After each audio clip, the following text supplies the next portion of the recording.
The call that shattered the quiet of the Cedar Glen Sheriff's Department came in at 7:14 on a misty October morning.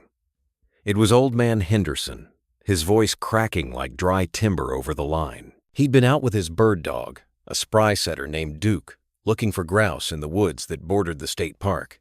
Duke hadn't come back with a bird. He'd come back with something else, whining and pawing at the ground near a fallen log deep in a thicket of salal and young pines. What Henderson found there, half concealed by damp, rotting leaves and a blanket of bright green moss, was a single, pale blue sneaker.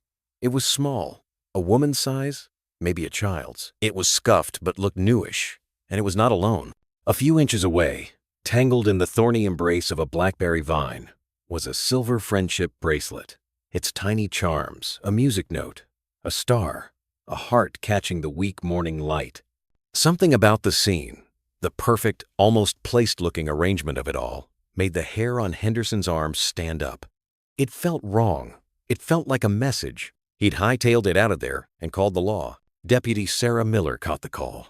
At 28, she was the youngest on the force, still fueled by a sense of duty that hadn't yet been worn down by the grim monotony of small-town policing, mostly bar fights, stolen lawn ornaments, and the occasional domestic dispute. The urgency in Henderson's voice was contagious. She logged the details, her pen scratching across the notepad. A sneaker, a bracelet. It was probably nothing. Kids partying in the woods, leaving a trail of debris. It happened. But Cedar Glen was a town where everyone knew everyone. It was the kind of place where front doors were left unlocked and car keys were left in the ignition. A place where a missing sneaker wasn't just lost property. It was a question that needed an answer. Sheriff Roy Dawes, a man built like a refrigerator with a graying mustache that hid his upper lip entirely, agreed. "Probably nothing, Miller," he'd grunted, sipping his third cup of coffee. "But go check it out. Humor the old man."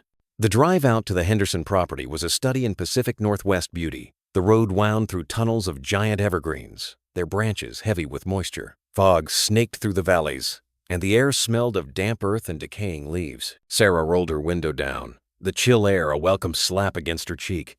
She loved these woods. They had always felt like a sanctuary, not a place for unease. Henderson was waiting for her at the edge of his property, wringing a worn baseball cap in his hands. Duke sat at his feet, tail thumping nervously on the damp ground. "Didn't touch nothing, deputy," he said, his eyes wide.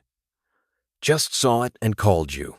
Didn't feel right." "You did the right thing, Mr. Henderson," Sarah said, her voice calm, professional. She grabbed her flashlight and her radio. "Show me." He led her down a narrow game trail, the underbrush soaking the legs of her uniform pants. The woods were quiet. The only sound the squelch of their boots in the soft ground and the distant cry of a jay. After about 10 minutes, Henderson stopped, pointing a trembling finger. "There, by that big fir that's come down." Sarah approached slowly, her eyes scanning the ground. And there it was, exactly as he'd described. The sneaker, a popular brand, looked almost new aside from the forest dirt. The bracelet lay a careful distance away. It was the precision of the placement that struck her first. They weren't discarded. They were arranged. This was no accident. Her training kicked in. She stopped immediately, holding out a hand to keep Henderson back. "Stay right there, please." She keyed her radio. "Dispatch, this is Unit 2. I'm at the Henderson property on Ridge Road. I've got a located item of clothing and jewelry. I'm going to need a perimeter, and notify Sheriff Dawes." As she waited, her eyes continued to sweep the area. The fallen log was massive, a nurse log for new saplings, its core rotted out. The blackberry vines formed a near impenetrable wall behind it. And then she saw it. A few strands of hair, long and blonde, caught on a rough piece of bark on the log. Her blood went cold. This was no longer a routine call. Within the hour, the quiet woods were transformed. Sheriff Dawes had arrived, his usual lethargy replaced by a focused energy. He'd called in the state police. Crime scene tape was strung from tree to tree, creating a large, incongruous yellow polygon in the middle of the green and brown forest. Forensic technicians in white coveralls moved on their hands and knees, grid-searching the area. The sneaker and bracelet were photographed from every angle before being carefully bagged as evidence. The strands of hair were collected.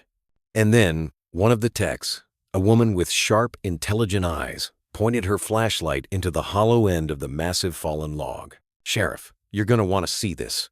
Dawes and Miller approached, The beam of the flashlight illuminated the dark, cavernous space inside the log. It was filled with leaves, debris, and the detritus of the forest. But nestled within it, shoved deep into the hollow, was a bundled-up piece of fabric. With careful, gloved hands, the tech reached in and gently pulled it free. It was a sweatshirt, pink, sodden with damp and stained with dark, earthy patches. But the stains weren't all from dirt. There were other, darker, rust-colored splotches. And across the front, in cheerful white block letters, were the words, "Cedar Glen, High School Pioneers." Sarah Miller's breath caught in her throat. She knew that sweatshirt.